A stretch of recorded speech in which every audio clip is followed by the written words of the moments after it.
नमस्कार दोस्तों। एक गांव में एक किसान रहता था। वह रोज़ सुबह सुबह उठकर दूर झरने से साफ पानी लेने जाया करता था। इस काम के लिए वह अपने साथ दो बड़े घड़े ले जाया करता था, जिन्हें वह एक डंडे में बांधकर अपने कंधे पर दोनों तरफ लटकाकर लाया करता था। उनमें से एक घड़ा कहीं से थोड़ा सा फूटा था और दूसरा घड़ा एकदम सही। इसी वजह से रोज़ घर पहुँचते पहुँचते किसान के पास 1.5 घड़ा ही पानी बच पाता था। ऐसा होना नई बात नहीं थी। इसको 2 साल बीत चुके थे। सही घड़े को इस बात का बहुत घमंड था। उसे लगता था कि वह पूरा का पूरा पानी घर पहुंचाता है और उसके अंदर कोई भी कमी नहीं है। वहीं दूसरी तरफ फूटा हुआ घड़ा इस बात से बहुत शर्मिंदा रहता था कि वह आधा पानी ही घर पहुंचा पाता है। किसान की मेहनत बेकार चली जाती है। एक दिन की बात है, वह बहुत दुखी और उदास था। जब परेशानी हद से बढ़ गई तो उसने फैसला किया कि वह किसान से माफ़ी मांगेगा। घड़े ने किसान से बोला, मैं बहुत शर्मिंदा हूँ, मैं आपसे माफ़ी मांगना चाहता हूँ। तो किसान ने पूछा, भाई तुम किस बात से शर्मिंदा हो?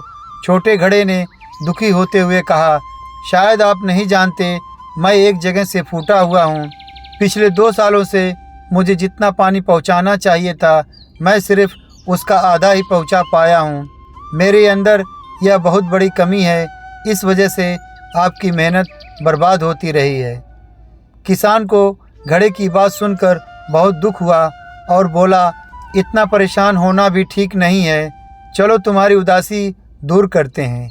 एक काम करना, कल जब तुम रास्ते से लौटो तो अपने टपकते पानी पर दुख करने के बजाय उस रास्ते में खिले हुए फूलों को देखना। कितने खुशबूदार, कितने खूबसूरत, कितने प्यारे, और साथ ही पास में छोटे छोटे पौधे भी देखना। घड़े ने किसान की बातें मनाने का फैसला किया।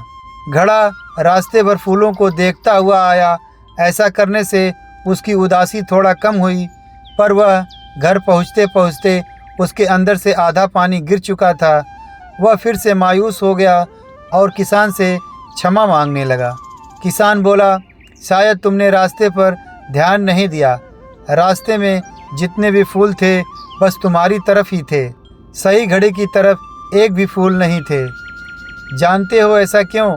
क्योंकि मैं हमेशा से तुम्हारे अंदर की कमी को जानता था। मैंने उसका लाभ उठाया। मैंने तुम्हारी तरफ वाले रास्ते पर रंग बिरंगे फूलों के बीज बो दिए थे। तुम थोड़ा थोड़ा करके सींचते रहे और पूरे रास्ते को इतना खूबसूरत बना दिया। आज तुम्हारी ही वजह से मैं इन फूलों को भगवान को अर्पित कर पाता हूँ, अपना घर सुंदर बना पाता हूँ।